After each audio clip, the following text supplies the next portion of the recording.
Então, a minha primeira colocação seria a seguinte: nós podemos dar à palavra transcendência pelo menos dois significados. Um significado absoluto e outro significado relativo. Então, em um significado absoluto, transcendência remete a um ser ou a um estado que estaria além da nossa experiência. Aí o próprio prefixo trans, né? Ou da nossa percepção. Nesse sentido absoluto, Platão usa a palavra, né, falando da divindade, quer dizer, algo que não pode ser captado pelos nossos sentidos. O sujeito postula a sua existência, mas reconhece que ela é incognoscível. Dentro da tradição filosófica ocidental, o termo é retomado sobretudo por Kant, né, que também postula, não prova, ele postula que haja algo incognoscível, transcendente, sobretudo quando ele fala da religião, numa das suas últimas obras, a religião dentro dos limites da razão. Então, é muito curioso, porque Kant é um cristão pietista, né, de formação protestante, luterana, né?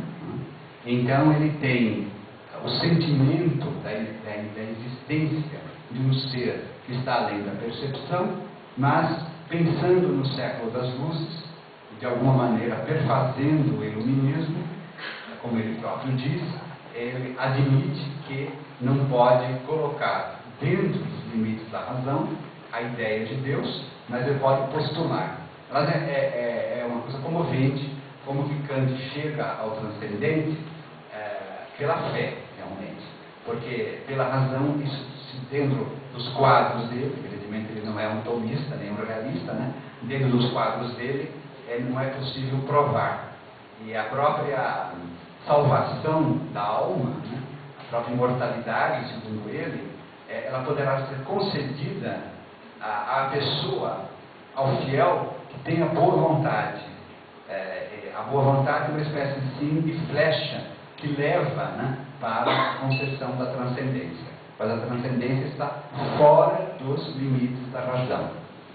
Então, dentro desse sentido primeiro e absoluto que a gente encontra em Platão e na retomada do idealismo por Kant, não seria possível falar em poesia e transcendência, arte e transcendência.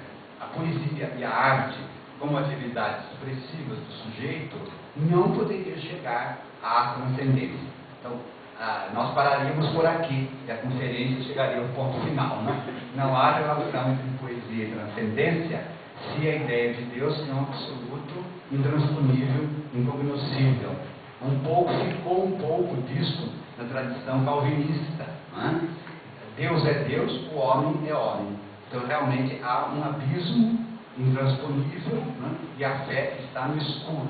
De sorte que a poesia, como uma atividade inclusive leiga, ou as artes plásticas, ou a música, elas não podem tocar o transcendente.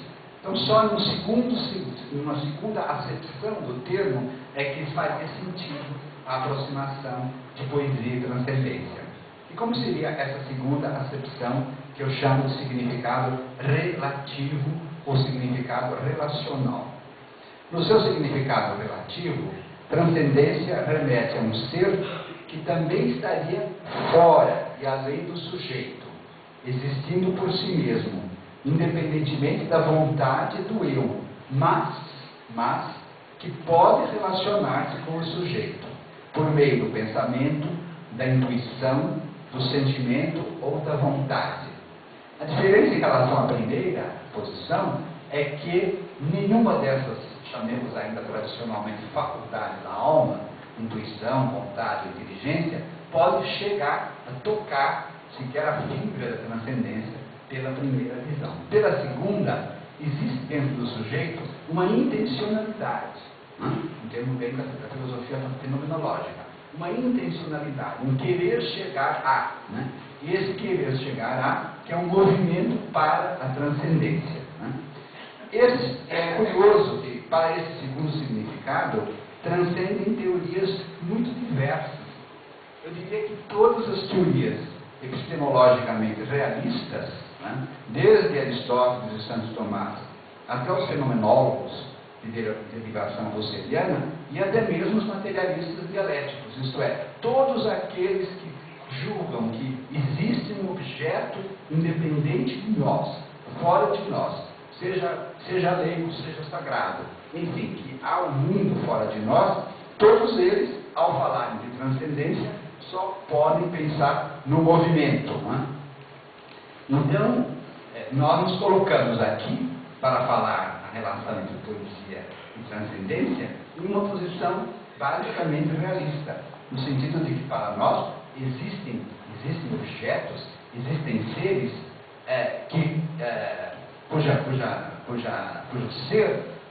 cujo ser nós não participamos. Né? Quer dizer, é aquilo que Pascal dizia daquela maneira sempre dramática, né? Quer dizer, quantos universos existem que me ignoram, né?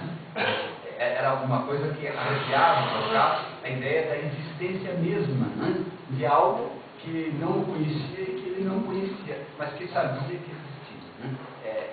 Alguma coisa realmente, um frisson, né? Metafísico. As coisas existem e não me conhecem, né? E isso nós sentimos também muito no plano psicológico, né? Como as pessoas nos ignoram, né? Como nós ignoramos as pessoas, né? Se é mesmo estando dentro da mesma espécie, né? Nós sabemos da existência de seres que não nos compreendem, né? Não nos aceitam, mas cuja existência está lá, né? Está fora de nós. Então, essa transcendência é que nos interessa, né? Como é que o sujeito pode entrar em relação com esse outro. Ele pode entrar numa relação intelectual, cognitiva, né? Então é a transcendência para o cientista. O objeto que ele estuda o transcende, mas ele deseja conhecê-lo. Então é essa proposta que faz a ciência, admitindo que o objeto está fora dele. E pode ser também o que nos parece mais próximo de nós, uma relação de empatia, que é muito própria da arte e da poesia. Né? Saber da existência dos seres, mas que estão fora de nós, mas que nós desejamos, de alguma maneira, sentir com eles. Né? Então a arte, eu definiria, mesmo uma das muitas definições de poesia, é esse movimento do sujeito para o outro. Né? E entre o sujeito e o outro, naturalmente, há redes de significados, que são as palavras. Né? As palavras que seriam uma espécie de janelas, né? Que o poeta abre para ver o outro, né? Para compreender o outro, mas sabendo que ele está transpondo algo que não é ele. Eu ainda, dentro, vamos dizer, de um interesse linguístico, eu gostaria de pensar muito o significado desse prefixo trans. Vocês imaginem a palavra transcendência, né? E façamos um corte, né? Nela. Nós temos a primeira parte, que seria prefixo trans, né? E depois a segunda parte, sendência, sendere, que é um derivado de um verbo latino. Né? Então, de um lado, nós temos o trans, que é o desejo de ultrapassar, quase como um sinônimo de ultra. Né?